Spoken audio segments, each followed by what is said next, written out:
Salam Bapak Ibu Saudara yang dikasihi Tuhan, senang sekali kita boleh berjumpa kembali di dalam renungan firman Tuhan yang sama-sama akan kita dengarkan bersama. Bapak Ibu Saudara yang dikasihi Tuhan, hari ini kita masuk di dalam Minggu Pranatal atau yang dikenal oleh gereja adalah Minggu Advent, di mana kita sebagai orang Kristen pada umumnya menyambut kedatangan Tuhan di dalam rangka kita merayakan Natal.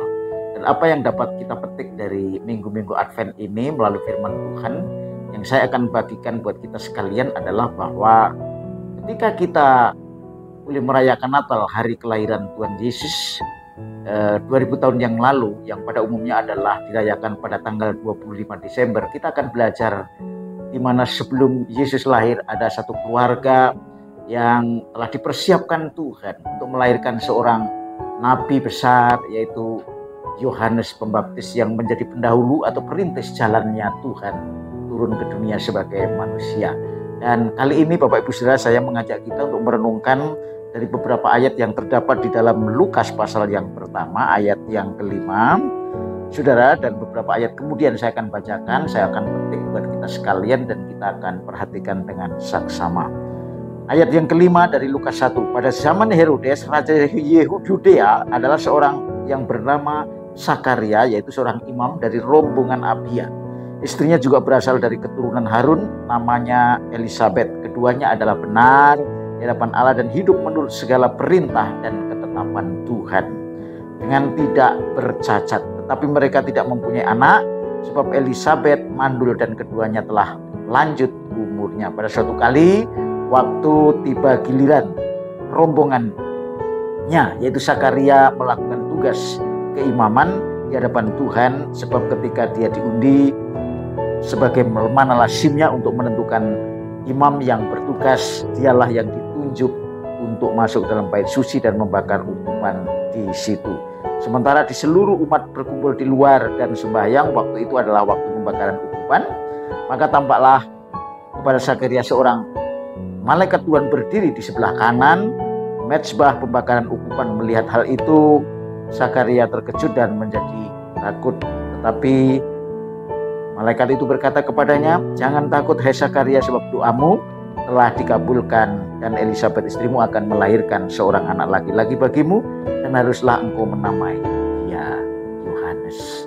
Bapak Ibu Saudara, dari beberapa ayat yang baru saja kita bacakan untuk kita sekalian, saya akan mengangkat satu tema melalui renungan firman Tuhan ini, yaitu sikap yang benar dalam menghadapi masalah, atau dengan subtema meneladani hidup Imam Sakaria dan Bunda Elisabet. Saudara, jelas tadi disampaikan beberapa ayat dengan tegas seorang imam yang bernama Sakaria dan seorang istri yang bernama Elisabet menjadi satu pasangan yang indah, di mana mereka adalah keturunan orang-orang yang rohani, keturunan seorang yang dekat dengan Tuhan. Bagaimana tidak, imam adalah penghubung antara umat Allah dengan Allah.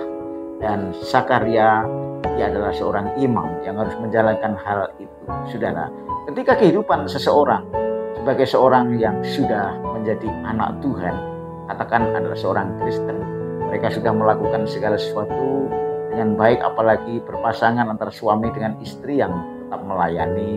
Saudara, itu adalah bagian daripada apa yang dirindukan oleh kita hari ini, supaya kita semua menjadi orang yang saling berpasangan, dan dalam hal ini kita menjadi orang-orang yang disebut sebagai keturunan ilahi. Saudara, di dalam ayat yang pertama dikatakan bahwa mereka adalah keturunan imam, dan itulah yang menjadi kerinduan Tuhan kalau kita sebagai suami istri adalah orang-orang yang sama di dalam satu iman karena Tuhan Yesus Kristus. Saudara, Sakaria dan Elisabet adalah orang yang benar di hadapan Allah. Karena mereka satu iman, dia melakukan apa yang benar di hadapan Allah dan tidak bercela, katanya. Di dalam Lukas pasal 1 ayat 16 di sana dikatakan, keduanya adalah benar di hadapan Allah dan hidup menurut segala perintah dan ketetapan Tuhan dengan tidak bercacat. Walau demikian, Bapak Saudara, di dalam ayat selanjutnya di sana dikatakan bahwa satu waktu ketika mereka hidup sebagai suami istri yang saleh, hidup sebagai seorang imam dan hidup orang yang benar di hadapan Tuhan dan tidak bercacat dan melakukan tugas pekerjaan sebagai seorang hamba Tuhan, ada satu masalah yang mereka sedang hadapi, yaitu Elisabet ternyata adalah mandul. Elisabet tidak beranak, tidak mempunyai keturunan, dan dikatakan bahwa mereka sudah lanjut usia. Saudara, ini masalah yang tidak ringan pada zamannya, karena orang yang tidak mempunyai anak dikatakan oleh lingkungan dan adat budaya pada waktu itu adalah sebagai seorang yang aib, artinya orang yang seolah-olah dia dikutuk oleh Yang Maha Kuasa karena tidak menghasilkan sesuatu keturunan, saudara. Dan itu menjadi sangat aib bagi seorang Elisabet dan juga seorang imam yang dikatakan dekat dengan Tuhan. Oleh karena itu, Bapak Ibu Saudara, bagi kita sekalian hari ini saya mengajak kita untuk mengerti bagaimana orang yang sungguh-sungguh percaya Tuhan, orang yang sudah ada di dalam kehidupan bersama dengan Tuhan, sekalipun kita juga sudah hidup benar di hadapan Kristus karena Dia telah mati dan bangkit untuk kita, dan kita juga menjalankan kehidupan sesuai dengan tuntunan firman Tuhan. Saudara, jangan mengira bahwa hidup kita selalu mulus, hidup kita selalu tidak pernah ada masalah. Tidak, kita bisa menghadapi masalah apapun yang terjadi menimpa buat kita. Yang penting Bapak Ibu Saudara, yang saya ingin sampaikan melalui renungan ini, jangan sampai kita menjadi penyebab masalah, jangan kita menjadi pembuat masalah. Biar masalah datang, tapi yang penting sikap kita bagaimana menghadapi masalah. Itulah sebabnya hari ini saya mengajak kita bagaimana sikap yang benar dalam menghadapi masalah, dan kita akan meneladani dari apa yang sedang dilaksanakan oleh Zakaria sebagai seorang imam dan istrinya yang setia kepada suaminya. Saudara, ada 3 hal yang saya akan bagikan kepada saudara. Ketika kita sedang dilanda masalah apapun yang mungkin maju kena, mundur kena, ke kiri ke kanan tidak ada jalan keluar, maka satu-satunya yang penting bagi kita orang Kristen adalah bagaimana sikap kita menghadapi masalah itu. Ada istilah, biar anjing menggonggong kapilah, biarlah berlutut selalu. Ini menggambarkan saudara tidak boleh tersandera oleh masalah. Saudara dan saya tidak terbawa oleh keadaan situasi, karena iman itu adalah tertuju kepada Tuhan, dan iman itu adalah sikap kita bagaimana menghadapi masalah dengan benar sesuai dengan firman Tuhan. Apa yang menjadi teladan buat kita yang dilakukan oleh Zakaria dan Elisabet ini, Bapak Ibu. Yang pertama, saudara, mereka hidup menurut segala perintah dan ketetapan Tuhan tanpa cacat. Saudara, biar masalah datang, mereka tidak peduli. Mereka tetap hidup benar dan melakukan apa yang ditetapkan oleh Tuhan. Saudara, Lukas 1 ayat 6 di sana, keduanya adalah benar di hadapan Allah dan hidup menurut segala perintah dan ketetapan Tuhan dengan tidak bercacat. Saudara, kalau saudara hari ini seperti apa yang barangkali dihadapi oleh Zakaria dan Elisabet, mungkin bukan masalah kemandulan dari seorang istri yang ada dalam keluarga saudara, tetapi masalah apapun, seolah-olah tidak ada jalan keluar. Tuhan memberi jalan keluar hari ini melalui sikap yang benar. Bagaimana kita bisa menghadapi masalah dengan baik. Sikap kita jauh lebih penting daripada masalah itu sendiri. Dan sikap inilah yang menjadi penilaian Tuhan bagi kita. Apakah kita benar-benar ikut Tuhan dengan kesetiaan dan iman yang benar. Karena itu, mari saya mengajak kita, apapun masalah yang Bapak Ibu Saudara hadapi, yang ada di depan kita, mari kita tetap hidup benar di hadapan, melakukan apa yang Tuhan perintahkan bagi kita setiap hari secara pribadi. Saudara, jangan abaikan itu masalah, fokuskan apa yang saudara lakukan sebagai sikap yang benar di hadapan Tuhan untuk melakukan kehendak Tuhan. Ulangan 12 ayat 32 mengatakan demikian, segala yang kuperintahkan kepadamu haruslah kamu lakukan dengan setia. Janganlah engkau menambahinya atau mengurangi. Kalau saudara dan saya sebagai seorang percaya, sebagai orang Kristen, mari kita lakukan firman Tuhan. Jangan ditambahin, jangan dikurangi, sesuai dengan apa yang diperintahkan Tuhan. Ada seorang nabi dalam perjanjian lama yang dikenal dengan Nuh. Saudara, dia disuruh oleh Tuhan untuk membangun bahtera. Walaupun dalam keadaan yang tidak mungkin, sepertinya banjir akan datang dari langit melanda umat manusia, tapi dia melakukan persis apa yang diperintahkan Tuhan. Sikap kita terhadap apa yang akan terjadi atau apa yang sedang terjadi, itulah bagaimana kita melakukan firman Tuhan seperti seperti apa yang Tuhan perintahkan. Dan itulah sikap yang pertama yang harus kita teladani dari seorang Elisabet, dari seorang Imam Sakaria. Yang kedua, Bapak Ibu Saudara, kalau kita mau benar-benar menjadi orang Kristen yang sejati adalah dilihat dari sikap kita, bagaimana menghadapi masalah. Yang kedua adalah Sakaria tetap melaksanakan tugasnya dengan baik. Saudara, kadang-kadang banyak orang di antara kita sebagai pelayan-pelayan Tuhan, saya mau mundur dulu tidak melayani karena masalah saya jauh lebih berat daripada saya melakukan apa yang Tuhan perintahkan. Saudara dan saya, kalau hari ini mendengar firman Tuhan, apa yang disampaikan melalui Lukas ini, Sakaria tetap melaksanakan tugasnya dengan baik. Saudara tidak akan melepaskan pelayanan saudara, meninggalkan pelayan saudara. Nah, saudara di kantor, di rumah, di tempat-tempat lain, di marketplace, apalagi di gereja. Saudara sudah ditugaskan, sudah dipanggil untuk melayani Tuhan. Saudara, jangan tinggalkan pelayanan. Karena pelayanan adalah panggilan bagi setiap kita pribadi untuk melakukan apa yang Tuhan mau. Saudara dipercaya oleh Tuhan adalah sangat mahal bagi orang yang sudah dipercaya.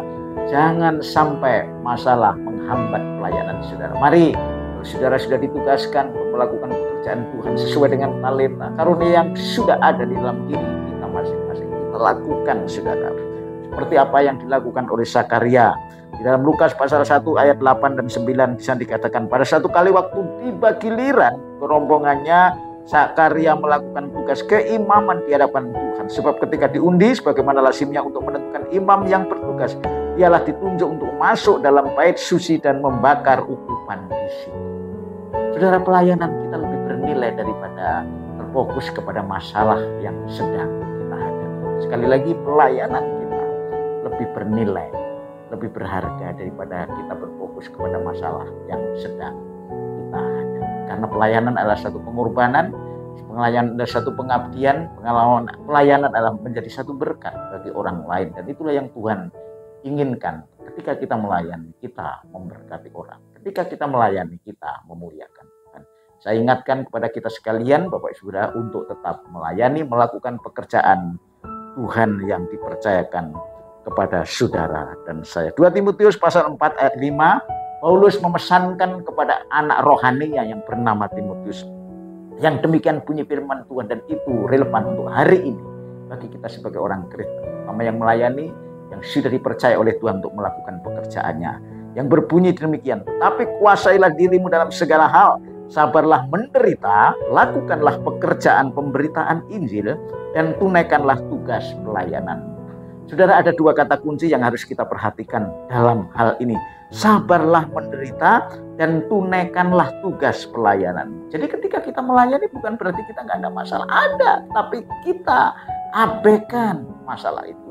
Kita tidak perlu perhatikan begitu rupa seperti kita harus tersandra sehingga pelayanan kita tidak menjadi berkat.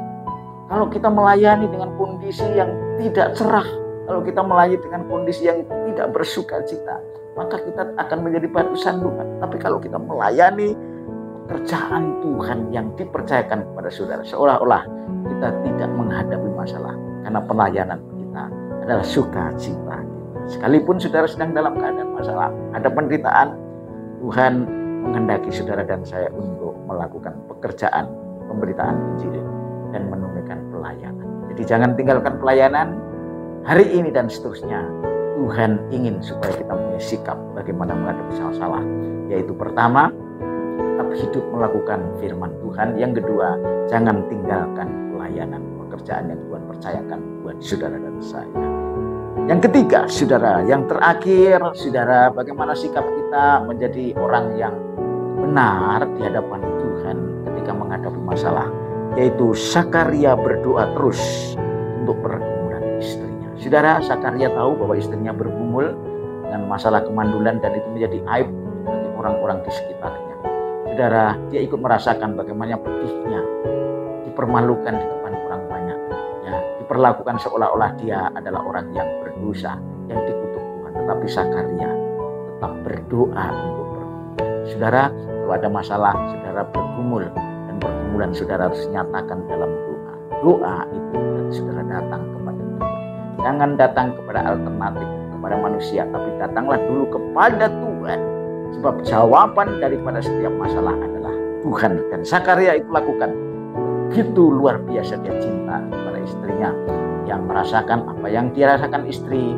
Zakaria sebagai seorang suami juga merasakan. Dan Tuhan mengatakan di dalam Lukas 1 ayat 13 di sana dikatakan, tetapi malaikat itu berkata kepadanya, jangan takut hai Zakaria, sebab doamu telah dikabulkan dan Elisabet istrimu akan melahirkan seorang anak laki-laki bagimu dan haruslah engkau menamai dia Yohanes. Kata kunci dari ayat ini adalah sebab doamu telah dikabulkan. Jadi doa Zakaria untuk Elisabet yang mandul itu dikabulkan oleh Tuhan. Bagaimana cintanya seorang suami terhadap istrinya. Dia berdoa untuk pergumulan istrinya dan akhirnya dia dijawab oleh Tuhan karena Tuhan memberkati Zakaria dan Elisabet. Jadi 3 hal yang penting saudara yang hari ini pesankan buat saudara dan saya. Dalam Filipi pasal 4 ayat 6, janganlah hendaknya kamu khawatir tentang apapun juga, tetapi nyatakanlah dalam segala hal keinginan kepada Allah dalam doa dan mengucap syukur. Setiap pergumulan yang datang bagi kita, setiap permasalahan yang kita hadapi, mari kita bawa dalam doa dengan ucapan syukur. 3 hal saya ingin sampaikan kepada saudara, bagaimana sikap kita dalam menghadapi masalah, meneladani kehidupan Zakaria dan Elisabet. Pertama, tetap melakukan perintah dan kehendak Tuhan. Yang kedua, melaksanakan tugas pelayanan dengan baik. Dan yang terakhir, sekalipun ada masalah, tetap berdoa, datang kepada Tuhan, bahwa itulah yang Tuhan kehendaki, supaya kita menyatakan di hadapan Tuhan. Itulah sikap yang Tuhan kehendaki, supaya bukan masalah itu yang menjadi fokus kita, tetapi sikap kita yang benar terhadap apa yang Tuhan izinkan. Kalau masalah hadir, supaya kita boleh mempunyai sikap yang benar seperti Kristus ketika mereka menghadapi masalah, dan masalahnya adalah masalah manusia. Itulah sebabnya hari ini saya mengajak kita kembali, mari kita berfokus kepada sikap yang benar menghadapi masalah, meneladani kehidupan seorang Imam Zakaria dan Ibunda Elisabet. Nah, firman Tuhan yang singkat ini memberkati saudara dan saya. Haleluya. Amin.